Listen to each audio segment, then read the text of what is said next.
لقد جاءت رسل ربنا بالحق الصلاة والسلام والتحية والإكرام على النبي الأمي المكي المدني القرشي الهاشمي اللبتحي الرسول الممجد والمعمود الأحمد أبي القاسم محمد وعلى الطيبين الطاهرين المعصومين المظلومين المنتخبين المنتجبين ولعنة الله على أعدائهم أجمعين من يومنا هذا إلى قيام يوم الدين. أما بعد فقد قال الله الحكيم في كتابه الكريم بسم الله الرحمن الرحيم يا أيها الذين آمنوا أطيعوا الله وأطيعوا الرسول وأولي الأمر منكم صلوات الله اللهم آپ حضرات گزارش ہے موٹا سورہ حمد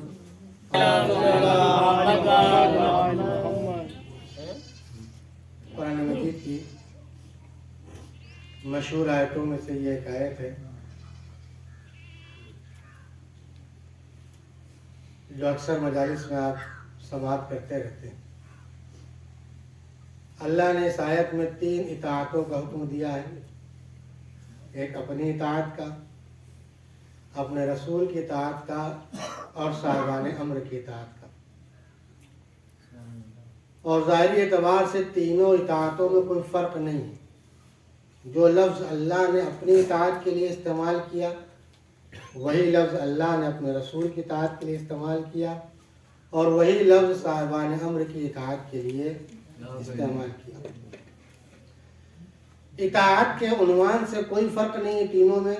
ہاں اگر فرق قائم کیا جا سکتا ہے تو صرف اس اعتبار سے کہ وہ خالق ہے یا مخلوق، وہ معبود ہے یا عابد، اس کے علاوہ کوئی اور فرق نہیں.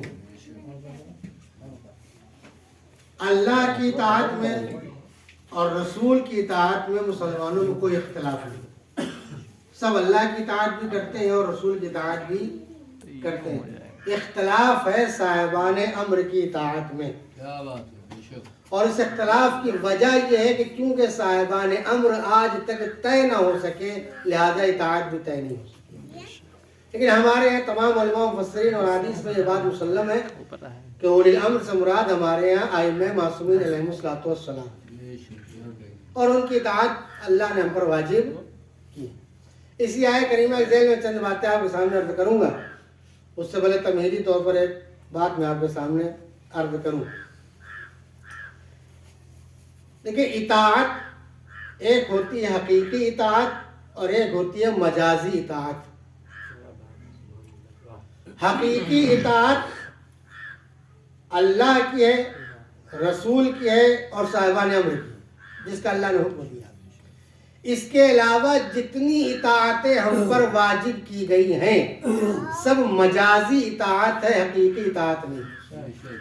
مثلا والدین کی اطاعت بیٹے کے اوپر واجب ہے، یہ حقیقی اطاعت نہیں، مجازی اطاعت ہے. مثلا استاد کی حکم کی اطاعت انسان پر واجب کی گئی. یہ دیگر رشتوں کے اعتبار سے لے لیجیے، بزرگی کے اعتبار سے لے لیجیے، جو اطاعتیں ہم پر رکھی گئی ہیں سب مجازی اطاعت ہے، حقیقی اطاعت نہیں. حقیقی اطاعت یا اللہ کی یا اس کے رسول کی ہے جس کا اس نے حکم دیا ہے کہ نہیں. یہ مجازی اطاعتیں ہم پر واجب کیوں کی گئی؟ ماں کی اطاعت، باپ کی اطاعت، استاد کی اطاعت، بڑے بھائی کی اطاعت، یہ اطاعتیں ہم پر کیوں رکھی گئی؟ یہ اطاعت اس لیے رکھی گئی تاکہ خدا کی اطاعت کا جذبہ پیدا ہو سکے. جو انسان، جو ماں، جو باپ، جو بڑا بھائی، جو استاد، جو انسان کو ظاہری طور پر علم دے رہا ہے، رزق دے رہا ہے، تربیت دے رہا ہے، مال دے رہا ہے، جو انسان مسلسل اپنے اوپر رحمتوں کی بارش کرتے ہوئے دیکھ رہا ہے، نعمتوں کو ملتے ہوئے دیکھ رہا ہے، اس کے بعد یہ دیکھنا ہے خدا کو کہ تمہارے اندر کتنا جذبہ اطاعت پایا جاتا ہے. جس کی نعمتوں کو دیکھ رہے ہو، جس کے احسان کو دیکھ رہے ہو، جس کے کرم کو دیکھ رہے ہو، جب انسان اس کی اطاعت کا جذبہ پیدا نہیں کر سکتا تو پھر جس کی نعمتوں کو ہم دیکھ نہیں پا رہے، جس کے احسان کو ہم سمجھ نہیں پا رہے، پھر اس کی اطاعت کا جذبہ کیسے پیدا ہوگا؟ لہذا اللہ کی اطاعت حقیقی ہے اور باقی اطاعتیں کیا ہیں؟ مجازی. دوسری بات،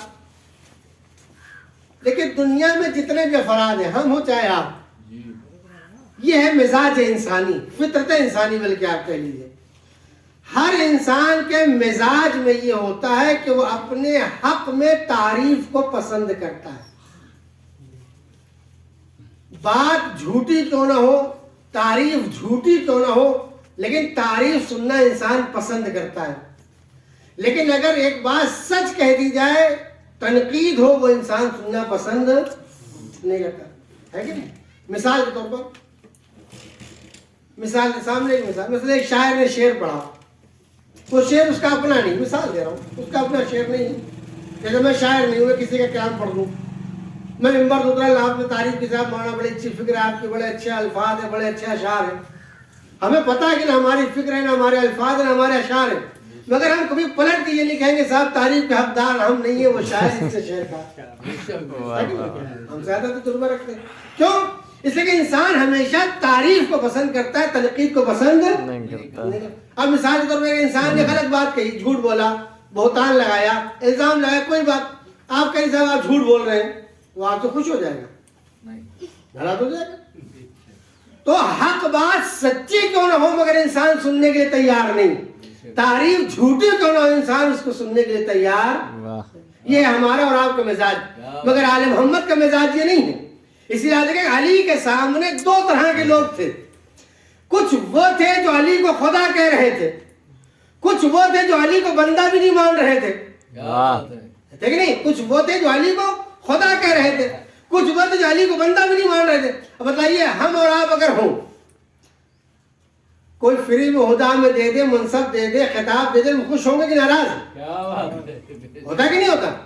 ہمیں کوئی حجت الاسلام بنا دے، کوئی آیت اللہ بنا دے، کوئی مجتہد بنا دے، تو ہم خوش ہوئیں گے ناراض؟ ہم خوش ہوں گے نا، ہمارا عہدہ بڑھ گیا. لیکن علی کا مزاج پہچانیے، علی کو خدا کہہ رہے ہیں لوگ. ایک وہ جو علی کو بندہ بھی نہیں مان رہا ہے. اب اپنے انصاف سے علی کو کسے سزا دینا چاہیے اور کسے جو ہے وہ انعام دینا چاہیے؟ ہم اور آپ ہوتے تو اسے انعام دیتے جو علی کو خدا کہہ رہا تھا، اسے سزا دیتے جو علی کو بندہ بھی نہیں مان رہا تھا.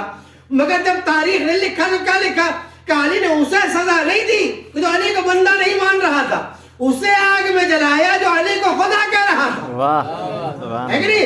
یعنی علی نے اپنے عمل سے بتلایا کہ دیکھو علی کا مزاج یہ نہیں ہے کہ جھوٹی باتوں پر راضی ہو جائے. علی کا مزاج یہ ہے کہ جو جہاں پر ہے اسے وہیں پر رکھا جائے، حق بات ہے اسے قبول کیا جائے. اور یہ علی کا ہی مزاج تھا، اس لیے کہ جسے اللہ نے سب دے دیا وہ ہماری عطا کا محتاج نہیں رہ سکتا. صلوات محمد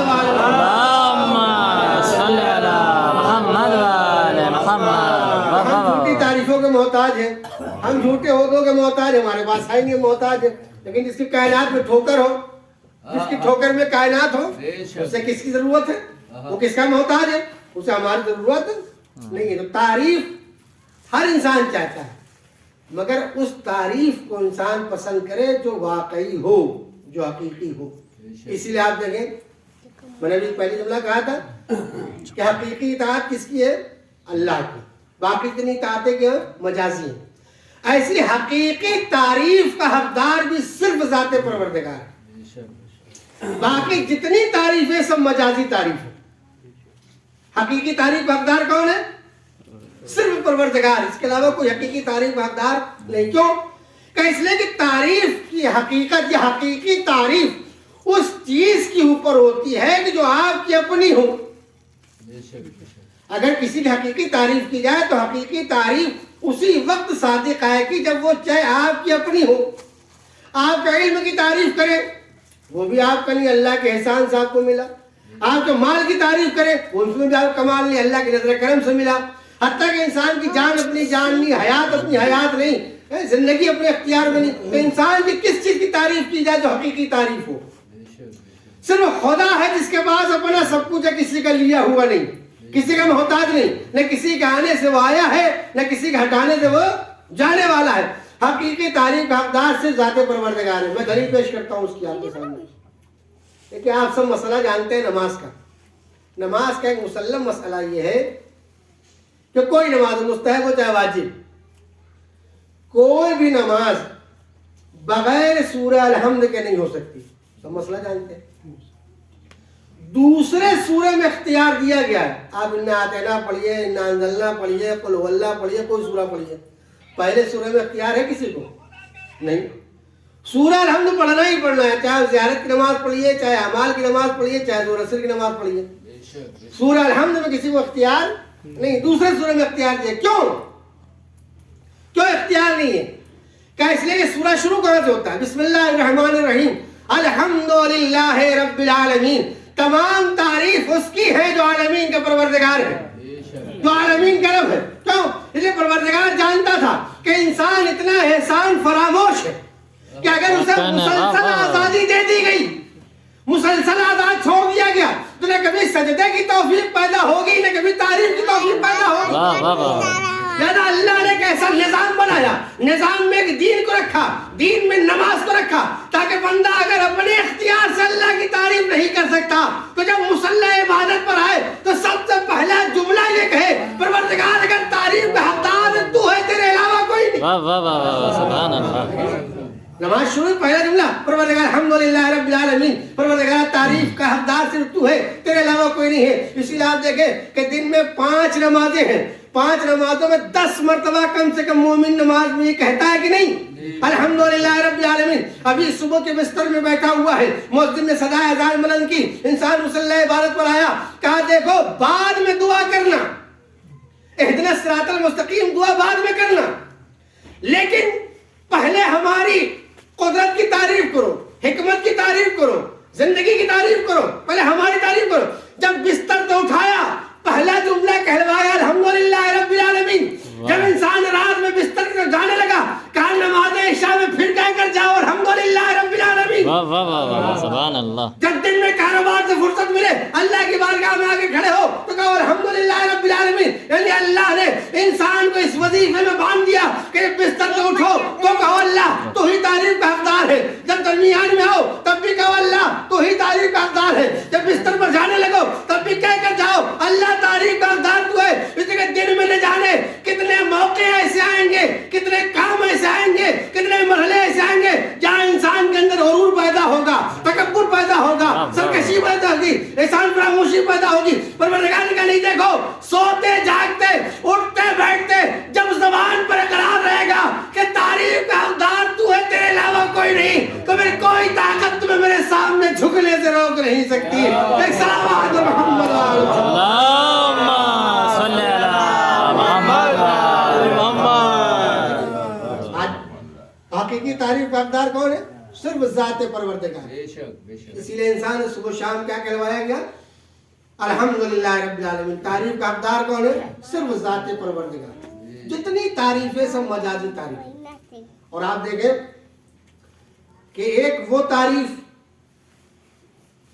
کہ جس کو ہم آپ سے حاصل کرنا چاہتے ہیں، اور ایک وہ تعریف جو خدا خود اپنے بندے کی کرتا ہے، بہت فرق ہے. میں نے کہا کہ مزاج فطرت انسان تعریف چاہتا ہے. اب ہر انسان جو تعریف چاہتا ہے تو کوشش یہ کرتا ہے کہ ایسا کام کرے کہ ہمیں لوگ تعریف کریں، ہے کہ نہیں؟ اسی لیے ایک جملہ اس سے پہلے رو کر گئے. دیکھیے ایک کو راضی کرنا آسان ہے، 100 کو راضی کرنا آسان ہے. آپ بتائیں ایک کو راضی کرنا آسان ہے 100 کو؟ سب کہتے ہیں ایک کو راضی کرنا آسان ہے. تو جب ایک کو راضی کرنا آسان ہے تو وہ انسان دنیا کی طرف کیوں بھاگتا ہے؟ صرف پروردگار کو راضی کر لے دنیا خود راضی ہو جائے. صرف پروردگار کو راضی کر لے. اور آپ یاد رکھیے کہ اگر دنیا راضی ہو بھی جائے اور پروردگار ناراض رہ جائے تو کوئی فائدہ نہیں، لیکن اگر پروردگار راضی ہو گیا دنیا ناراض رہ جائے تو کوئی فرق پڑنے والا نہیں. یہ سوچنا ہے ہمیں فکر کیا. اور آپ دیکھیں اسی لیے کوئی بھی انسان کبھی سب کو راضی کر ہی نہیں سکتا. آپ یاد رکھیں بعض افراد ہوتے ہیں نہیں معاشرے اور سماج میں، لوگ کہتے ہیں فقریہ صاحب اللہ کا کرم ہم سے سب راضی ہیں، اللہ کا کرم ہم سے سب خوش ہو ہی نہیں سکتا. مولا کی حدیث ہے، مولا نے فرمایا اگر کوئی انسان ایسا دعویٰ کرے یا ایسا انسان جو کہے کہ ہم سے سب راضی ہیں، مومن نہیں ہو سکتا، ہاں منافق ہو سکتا. جو انسان دعویٰ کرے سب راضی، مومن ہو ہی نہیں سکتا، وہ منافق ہو سکتا ہے.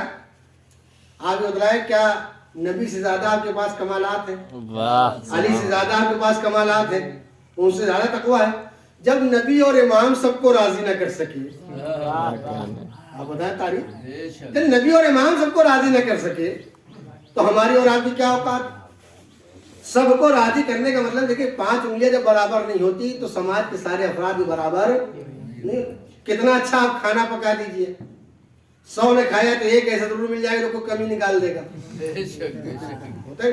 کتنا اچھا آپ انتظام کر دیجئے، اگر 50 آئیں تو کوئی کمی نکال دے گا، ہے کہ نہیں؟ یہ مزاج ہے، ہر ایک الگ مزاج ہے بھائی، ہمارا زبان کا ذائقہ الگ ہے، آپ کی زبان کا ذائقہ الگ، ہمارا مزاج الگ، آپ کا مزاج الگ، ہمارا اخلاق الگ، آپ کا اخلاق الگ، ہوتا کہ نہیں ہوتا؟ تو یہ چیزیں ہیں۔ تو میں نے کہا کہ کمی ہر انسان میں پائے، بے عیب ذات یا خدا کی یا آل محمد کی۔ یعنی کوئی انسان جی نے کبھی سوچے نا کہ ہم سے اچھا کوئی نہیں ہے۔ اسی لیے اسلام کا یہ حکم ہے کہ ہمیشہ اپنے کو کمتر سمجھو، دوسرے کو بہتر سمجھو۔ اور ہمارا مزاج کیا ہے؟ اپنے کو بہتر سمجھتے ہیں، دوسرے کو کمتر سمجھتے ہیں۔ اسی لیے سارے فسادات ہیں، اسی لیے سارے مسائل ہیں، سارے جھگڑے اسی بنیاد پر ہیں کہ ہم نے پہلے دن یہ سمجھ لیا کہ ہم سے اچھا کوئی نہیں، ہم سے بہتر کوئی نہیں، ہم سے کامل کوئی نہیں، تو پھر ہم نہ کسی کو ویلیو دیں گے، نہ کسی کی عزت کریں گے، نہ کسی کی بات سنیں گے، نہ کسی کی اطاعت کریں گے۔ ہوتا ہے کہ نہیں؟ وہ جب تک کہ مریض کو یہ یقین نہ ہو جائے کہ وہ مریض ہے، کیا ڈاکٹر کی تلاش میں جائے گا؟ ضرورت ہے اس بات کی کہ مریض پہلے محسوس کرے کہ ہم میں کمی ہے، ہم مریض ہیں، ہمیں ڈاکٹر چاہیے۔ تو ہم پہلے سے طے کر بیٹھے ہیں کہ ہم سب سے بالکل فٹ ہیں، کوئی کمی نہیں ہے، کوئی مرض نہیں ہے، کوئی بیماری نہیں ہے، تو کبھی ڈاکٹر کے طرف انسان نہیں جائے گا۔ ایسی کہ انسان اگر انسان نے یہ سوچ لیا ہے کہ ہم سارے اعتبار سے کامل، کوئی نقص نہیں، کوئی کمی نہیں، کوئی کمزوری نہیں، تو پھر وہ کسی بھی مرحلے کی طرف آگے نہیں جائے گا۔ اسلام کہتا ہے اپنے کو کمتر سمجھو، دوسروں کو بہتر۔ جب کمتر سمجھو گے تو بہتر بننے کی کوشش کرو گے، اگر بہتر سمجھ لیا تو کیسے بننے کی کوشش کرو گے؟ سب انسان باقی سے سب کمزور ہے، کسی کے اندر اتنی طاقت اور حیثیت نہیں ہے جو کہہ سکے کہ ہم سب سے کامل انسان ہیں، ورنہ کسی انسان کے اندر یہ بس ایک دعویٰ کر سکے۔ تو میں نے کیا کہ پہلا مرحلہ یہ ہے کہ حقیقی اطاعت کس کی ہے؟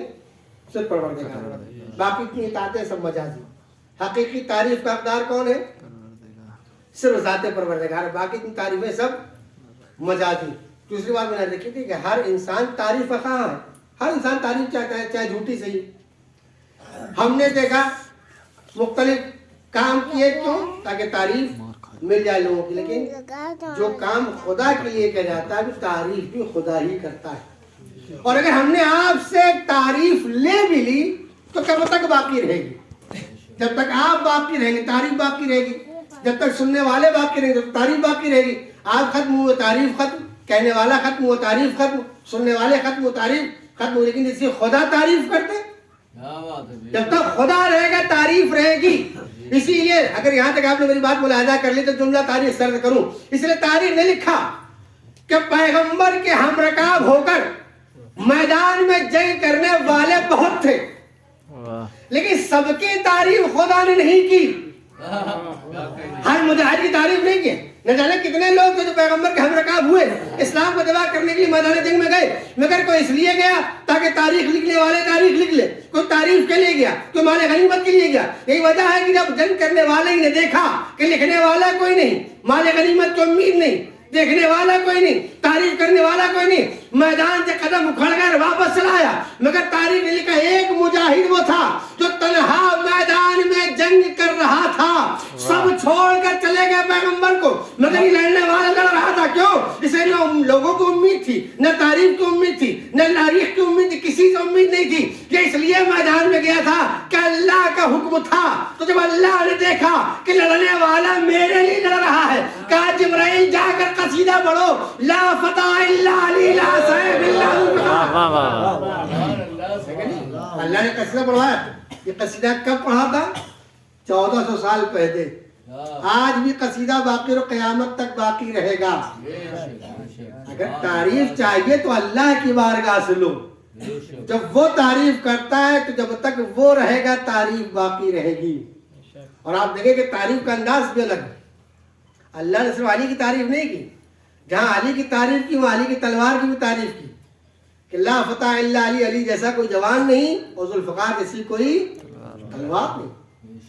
اس کا مطلب ہے جس کے اندر بھی اخلاص پیدا ہوتا ہے پھر اس کا اجر خدا پر ہے اور وہ عمل باقی رہتا ہے. میں نے کہا کہ جو چاہیے خدا کی بار کیا نہیں ہے خدا کی بارگاہ میں جو ہم دوسری بارگاہوں پر جائیں. بے شک کیا کہنے یا تو ہم یقین کر لیے کہ فلاں چیز نہیں تھی اللہ کے پاس جاتا ہم ان کے پاس گئے لینے کے لیے, یہ کہہ دیا تھا ہم مسلمان نہیں رہ جائیں گے.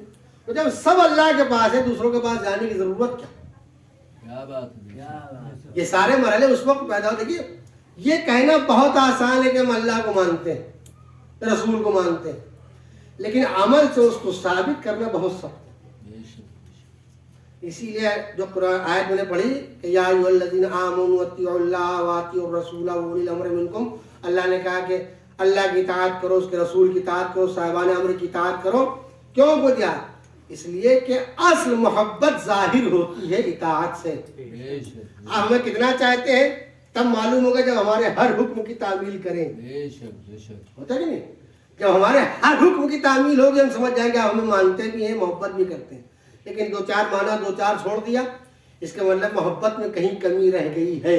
کیا بات ہے. جہاں حقیقی محبت ہوتی ہے وہاں اطاعت سے فرار نہیں ہوتا. اطاعت سے فرار وہی ہوتا ہے جہاں حقیقی محبت نہیں ہوتی. اللہ نے معیار اطاعت کو بنایا ہے. ومن یطع الرسول فقد اطاع اللہ, اس نے رسول کی اطاعت کی گویا اس نے خدا کی اطاعت کی. اس لیے کہ اللہ کی اطاعت کا دعویٰ کرنا بہت آسان ہے, رسول کی اطاعت کرنا بہت سخت ہے. اللہ نے اپنی اطاعت کا معیار رسول کی اطاعت بنایا تاکہ دنیا بھی دیکھے کہ کس کے اندر رسول کی اطاعت کا جذبہ پایا جاتا ہے. بے شک جو رسول کی اطاعت کرے گا وہ اللہ کا حقیقی اطاعت گزار بندہ کہلائے گا. اب آپ دیکھیں آج اصل گفتگو ہے. میں نے عرض کیا کہ اولی الامر سے مراد ہمارے یہاں کون ہے؟ ائمہ معصومین علیہم السلام. سب اللہ کی اطاعت واجب ہے, رسول کی اطاعت واجب, ویسے ہی ائمہ معصومین کی اطاعت واجب ہے ہمارے. اب یہاں توجہ چاہتا ہوں. دیکھیے یہ 12 امام, ان کا انتخاب کس نے کیا؟ اللہ نے کیا. رسول کی زبانی ہم کو بتایا ترتیب, پہلا یہ, دوسرا یہ, تیسرا یہ, ہے کہ نہیں؟ اور اس کی اطاعت ہم پر واجب کیا. دیکھیے ایک امام تو وہ ہے کہ جس کا انتخاب کس نے کیا؟ اللہ نے. اور ایک امام وہ ہے جس کے انتخاب کا حق اللہ نے امت کو دیا. کیا بات ہے. یہاں سے توجہ جاتا ہوں اس پہ گفتگو کو. ایک امام وہ ہے جس کا انتخاب کس نے کیا؟ اللہ نے. اور ایک امام وہ ہے جس کا انتخاب کا حق اللہ نے کسے دیا؟ ہمیں اور آپ کو, امت کو اور سماج کو. وہ کون سا امام ہے؟ وہ آپ کی مسجد کا امام ہوتا ہے. کیا بات ہے. وہ امام ہے کہ نہیں؟ امام جماعت کہتے کہ نہیں آپ اسے؟ اب چاہے وہ خالی ماہ رمضان کے لیے ہو, چاہے وہ 1 دن کے لیے ہو, 10 دن کے لیے ہو, بقرعید کا ہو, جمعے کا ہو, ایک الگ مسئلہ. آپ کی مسجد کا امام آپ منتخب کرتے ہیں یا اللہ منتخب کرتا ہے؟ کیا بات ہے. بے شک آپ اپنی مسجد کے لیے جسے امام بنا کر لاتے ہیں کہ 1 دن کا ہو یا 1 سال کا ہو یا 10 مہینے کا ہو, کون انتخاب کرتا ہے؟ ہم کرتے ہیں یا اللہ کرتا ہے؟ ہم اور آپ کرتے ہیں. بے شک بے شک. اب آپ دیکھیں ایک بات ہے, میں عرض کر دوں, بات آگے ذہن میں, حالانکہ تلخ ہے لیکن حقیقت ہے. ہم جو مسجد کا امام بناتے ہیں, 2 رکعت کا امام ہو چاہے 1 سال کا امام ہو, کیا بات. جب ہم اپنی مسجد کے لیے کسی امام کا انتخاب کرنا چاہتے ہیں تو سب سے پہلا کام کیا کرتے ہیں؟ ان کا بات حقیقت ہے, تلخ ہے لیکن حقیقت ہے. آپ اپنی مسجد میں مثال کہیں بھی ہاتھ لے جائیں, اگر آپ کو اپنی مسجد کے لیے کسی امام جماعت کو لانا ہے تو سب سے پہلا مرحلہ یہ ہوتا ہے کہ جس کو بھی آپ لانا چاہتے ہیں پہلے اس کا بیک گراؤنڈ دیکھتے ہیں, اس کی تعلیم دیکھتے ہیں, اس کا مدرسہ دیکھتے ہیں, اس کا آداب و اخلاق و کردار دیکھتے ہیں. جب ہر اعتبار سے آپ کو ایسا لگتا ہے کہ ہاں یہ صحیح ہے تب اسے آپ اپنی مسجد کے 2 رکعت کا امام بناتے ہیں. ہوتا کہ نہیں ہوتا؟ بے شک بے شک. کسی انسان کو آپ اپنی مسجد کا امام منتخب کریں, ساری تحقیق کرتے کہ نہیں کہ کس مدرسے کا پڑھا ہوا ہے, پورا پڑھا ہے کہ درمیان چھوڑ کے چلا گیا, ایران سے واپس آیا ہے کہ نہیں آیا ہے, گھر والے کیسے, خاندان والے کیسے, ساری چیزیں دیکھتے نہیں ہے. پھر اسے 2 رکعت کا امام بناتے. اللہ عجب مرحلہ ہے.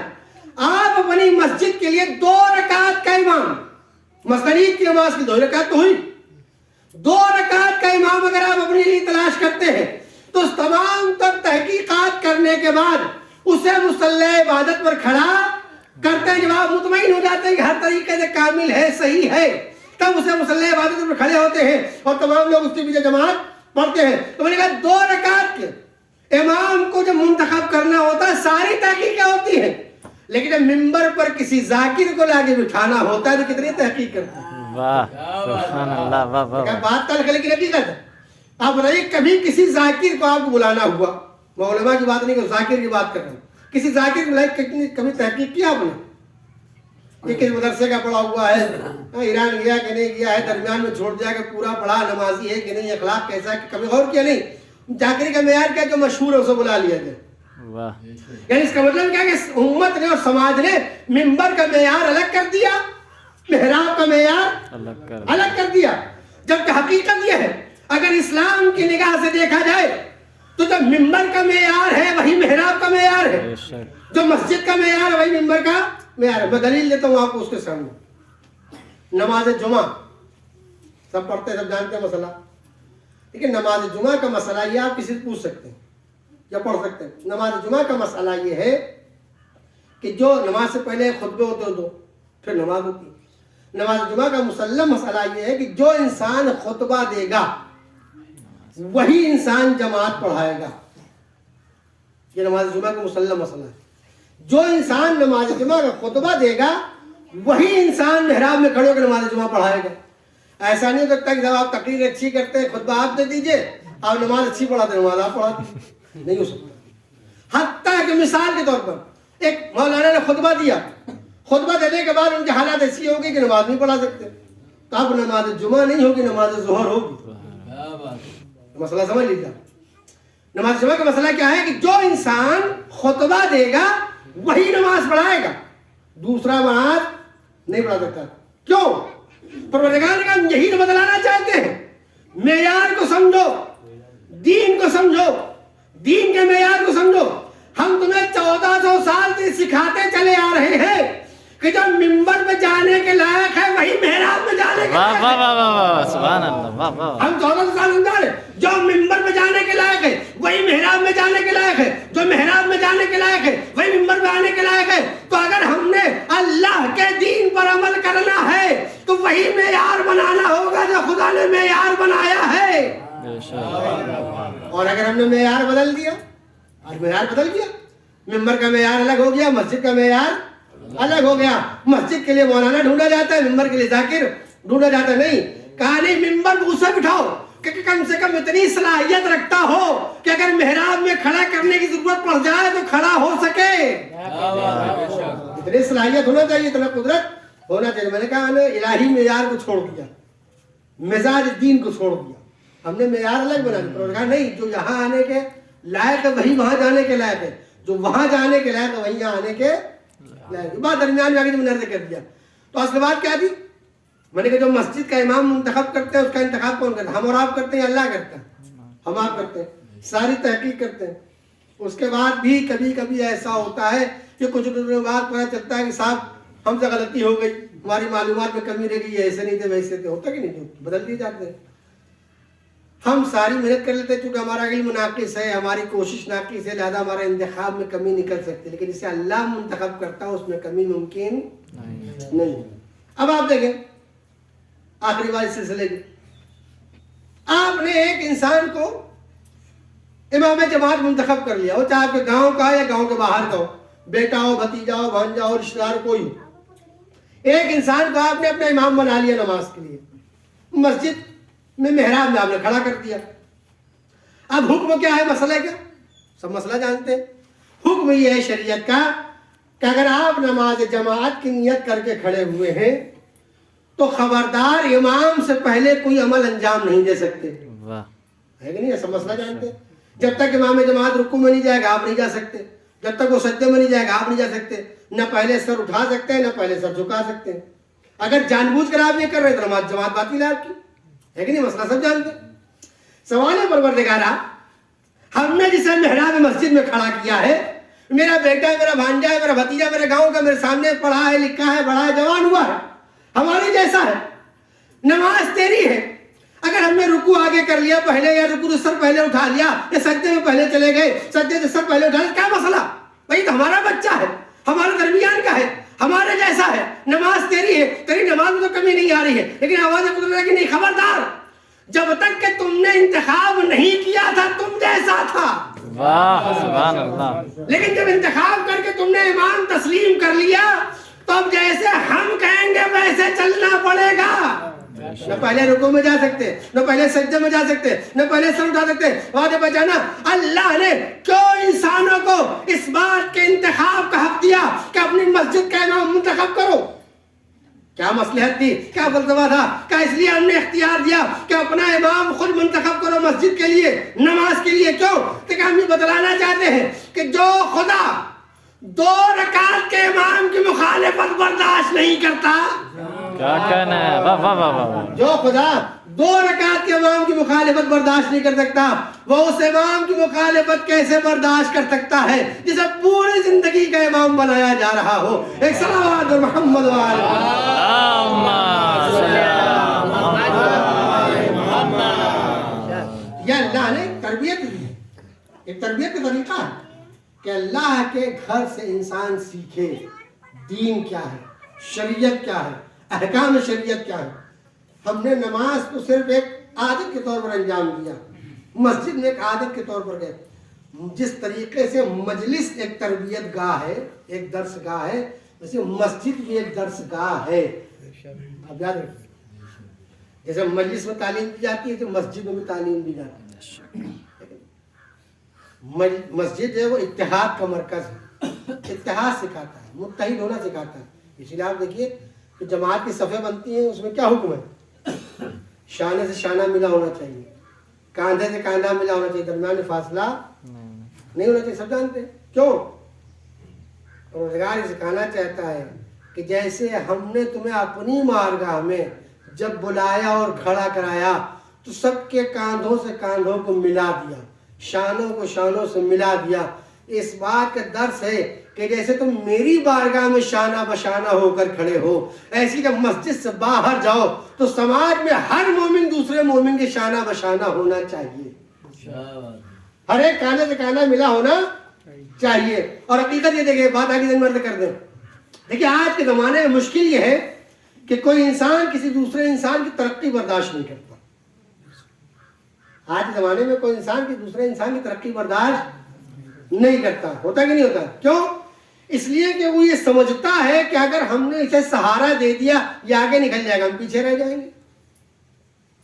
یہ ترقی کر جائے گا، ہم پیچھے رہ جائیں گے. ہوتا کہ نہیں ہوتا؟ اس لیے کوئی انسان سہارا نہیں دیتا.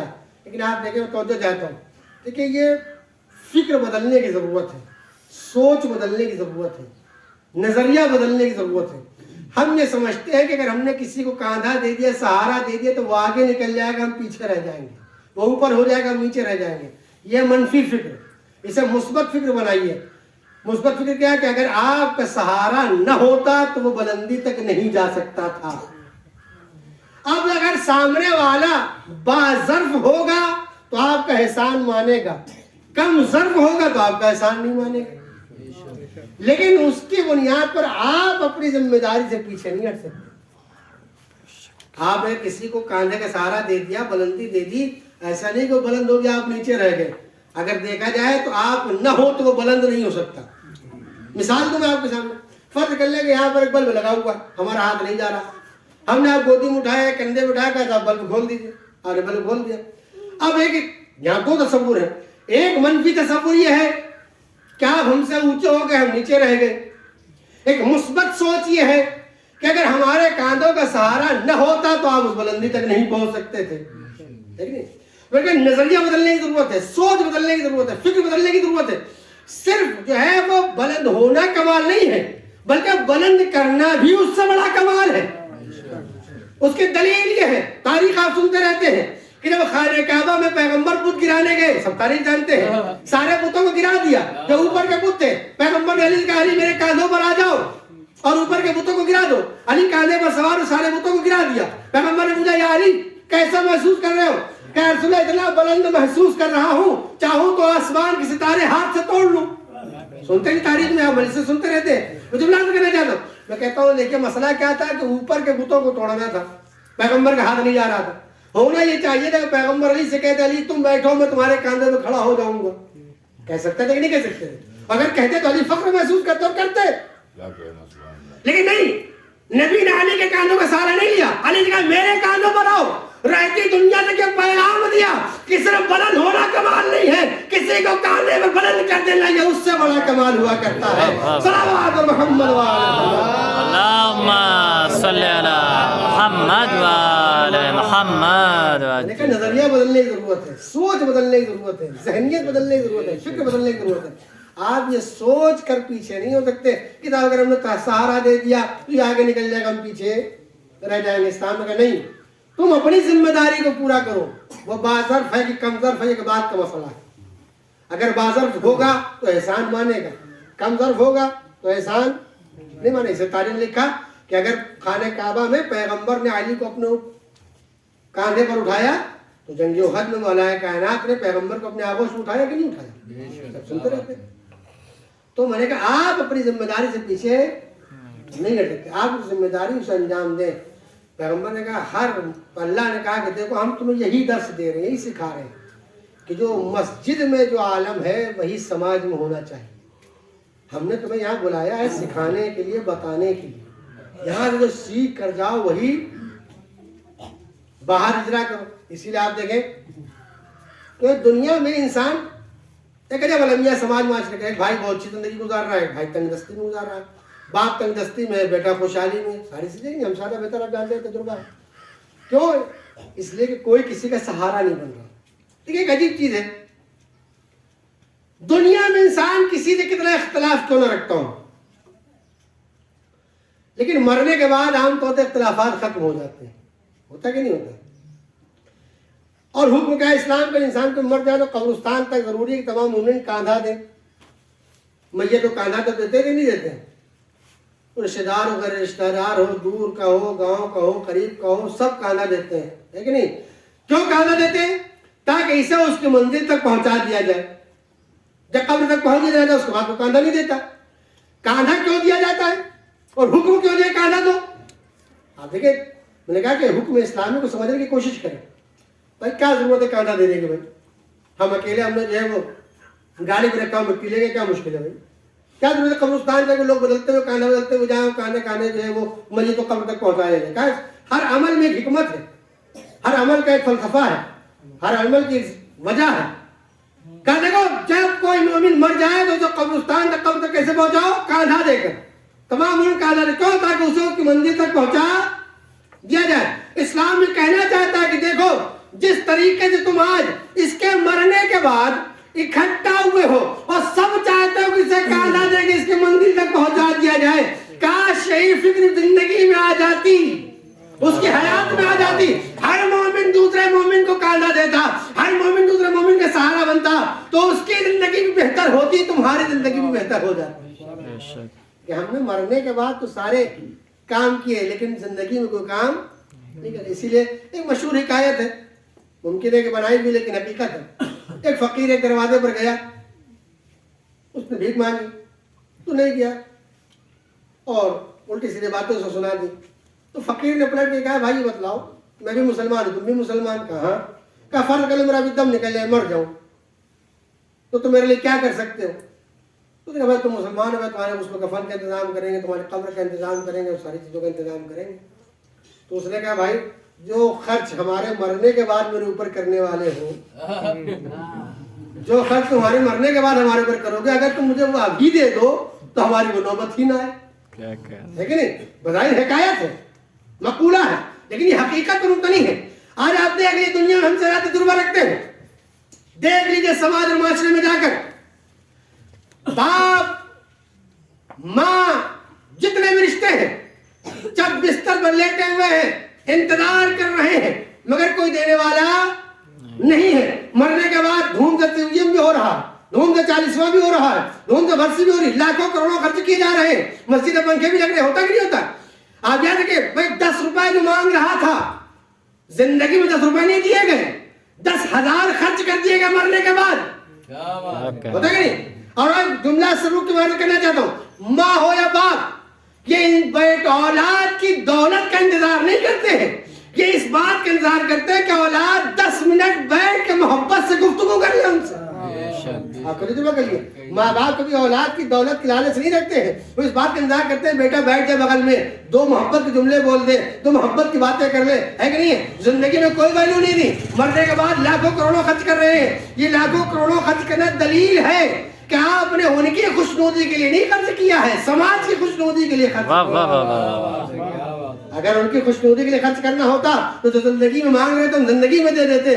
زندگی کے بعد خرچ کرنا, ہم اپنا اسٹیٹس بڑھانا چاہتے ہیں, والدین کی محبت کو بڑھانا نہیں چاہتے. اور آپ یاد رکھیں کہ جملہ کہنا چاہتا ہوں, دنیا کا کوئی بھی عمل ہو, نماز, روزہ, حج, زکات, زیارت, جتنے بھی آپ لے لیجیے, کوئی بھی عمل آپ کو اتنی بلندی عطا نہیں کر سکتا جتنی ایک ماں کی دعا آپ کو بلندی تک پہنچا سکتی ہے.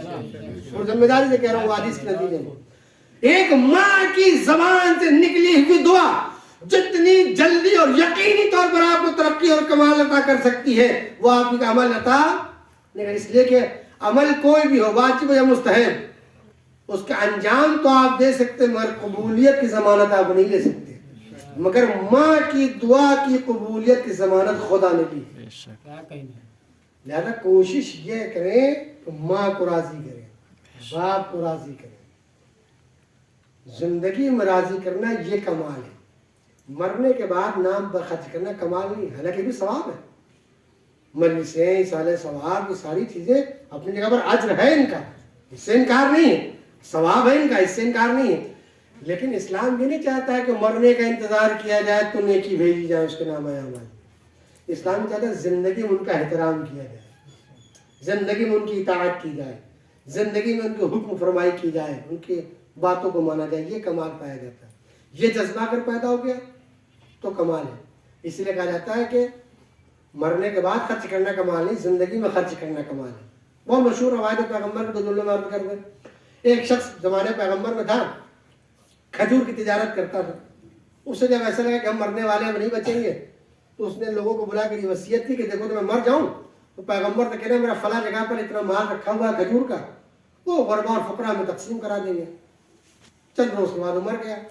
جن سے وصیت کی تو لوگ پیغمبر کے پاس آئے, کہ یا رسول اللہ فلاں شخص نے وصیت کی تھی, میرے مرنے کے بعد آپ کو بتلا دیں کہ جو کھجوریں اس کی ہیں وہ فقراء و مساکین میں تقسیم کرا دیجیے. پیغمبر نے اعلان کروا دیا مدینے میں, فقراء و مساکین اپنا آگے سب میں لگ گئے. پیغمبر نے سب کو صاحب کا حق دے دیا, سب واپس سے لے گئے. آخر جب فرش بٹورے جانے لگا, چاہے چٹائی ہو جو بھی ہو, جب فرش جو ہے سمیٹا جانے لگا تو اس کے نیچے ایک کھجور نکلی. تو لوگ آئے, وہ آج کے زمانہ تھا نہیں کہ کھجور نکلتی ہم لوگ کھا لیتے. وہ کھجور نکلی, سب پہنچے پیغمبر کے پاس, یا رسول اللہ سب تو بٹ گئی, یہ بچ گئی, اس میں جب اس کا کیا کیا جائے. تو پیغمبر نے یہ بات بتایا کہ اس کا کیا کیا جائے, لیکن یہ جملہ پہلے فرمایا, کہا دیکھو یہ ایک کھجور اگر وہ مرنے والا اپنی زندگی میں اپنے ہاتھ سے کسی مستحق کو دے دیتا تو مرنے کے بعد ان کونٹلوں کھجور خرچ کرنے سے بہتر ہوتا. پیغمبر فرمایا اگر یہ کھجور اپنے ہاتھ سے زندگی میں دے دیتا تو یہ جو لاکھوں کروڑوں کا مال جو اس نے خرچ کیا ہے اس سے بہتر ہوتا ہے. پیغمبر بتلانا چاہتے ہیں کہ مرنے کے بعد خرچ کرنا کمال نہیں, زندگی میں خرچ کرو تو کمال ہے. مرنے کے بعد تم سوچو ہمارا کام نہیں آنا, کسی کام آنا کیا فائدہ. سوال ہے کہ تمہیں ضرورت کا احساس ہو پھر کرو تو کمال پیدا ہوتا ہے. تمہیں خود ضرورت ہے. اسی لیے مولانا نے فرمایا کہ سب سے بہترین سخاوت وہ ہے جو فقر اور تنگ دستی کے عالم میں کی جائے. ہمارے پاس لاکھوں کروڑوں ہیں, اگر ہم 2-4 بانٹ کے کون سا کمال ہے. ہمارے پاس کھانا افراد ہے, 10 فقیروں کھلا دے کیا کمال ہے. لیکن ہمارے پاس ایک ہی روٹی ہے اور فقیر آ گیا. جہاں پر دیکھنا ہے کمال کہ آپ خود کھاتے ہیں یا سامنے والے کو کھلاتے ہیں. آپ کے پاس مثلا 10 ہی روپے ہیں اور اس میں دیکھنا ہے کہ آپ اپنے لیے بچاتے ہیں یا فقیر کو دیتے ہیں. تو تنگ دستی اور فقر کے عالم میں سخاوت یہ کمال ہے. مال و دولت بھرا پڑا ہو اس حالت میں سخاوت کرنا کمال نہیں. آل محمد کی سخاوت کی تعریف قرآن نے اسی لیے کی ہے کہ آل محمد نے وہ دیا جو ان کے لیے صرف تھا. سورہ ظہر نازل ہوئی, 3 دن روزہ رکھا, سب نے اپنی روٹی دے دی. سب کے ایسا نہیں تاریخ لکھا ہو کہ ایک دے دی اور ایک بچا لی.